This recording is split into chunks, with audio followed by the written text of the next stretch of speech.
Every ancient civilization, separated by oceans, by centuries, by languages that share not a single word, built the exact same thing. Walls, not to keep out armies, not to keep out animals, to keep out something else, something they never named, something they only drew in the dark, in the deepest chambers of their caves, where no natural light could reach. Always the same shape, always the same posture, always watching. Archaeologists have a term for these symbols. They call them the observer figures. Nobody knows what they represent. But here's what we do know, and this is the part that should unsettle you. Whatever it was, it worked. Go back 70,000 years. A small band of humans is sheltering in a rocky outcrop somewhere in what is now southern Africa. It is night. The fire is low, and every single adult in that group is awake. Not because of predators, wolves and lions. They understood those. They had strategies, tools, instincts sharpened over millions of years of being hunted. They were awake because of something that left no tracks. Anthropologists studying early human settlements found something strange. At a certain point in our evolutionary history, sleep patterns fractured. Humans stopped sleeping in long, uninterrupted cycles the way other mammals do. Instead, they began sleeping in shifts, always leaving someone awake, always leaving someone watching. The question nobody could answer was, watching for what? Because the fossil record shows no new predator, no environmental catastrophe, nothing that should have changed behavior this dramatically. Something invisible changed the way the human mind worked. And then it gets stranger. Around 40,000 BCE, independently, simultaneously,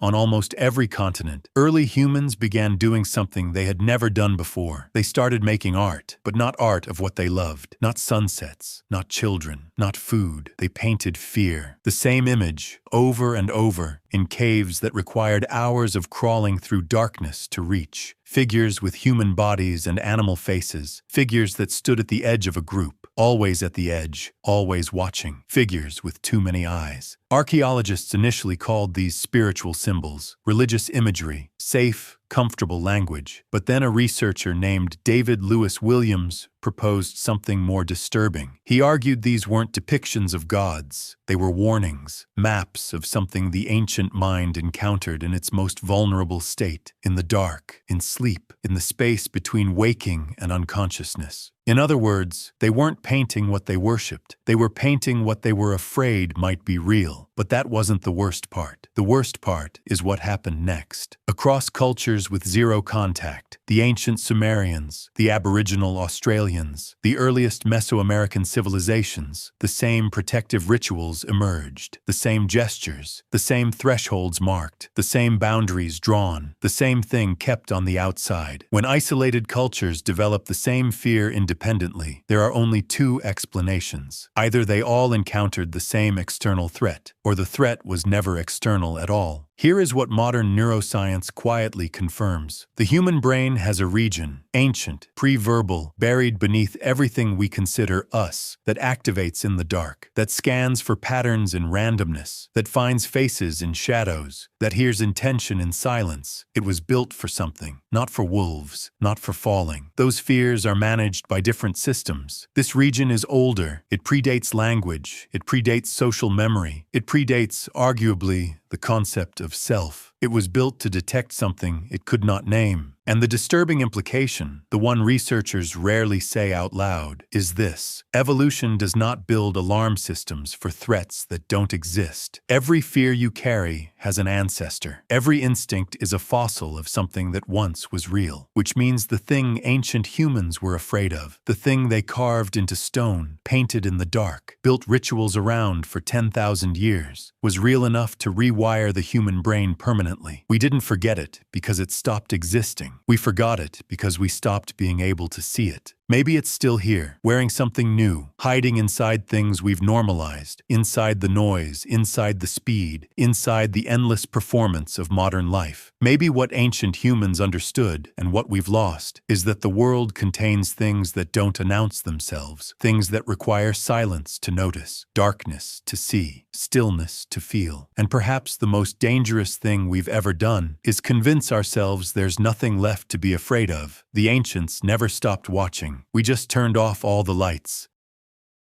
Subscribe to our channel for more these like video.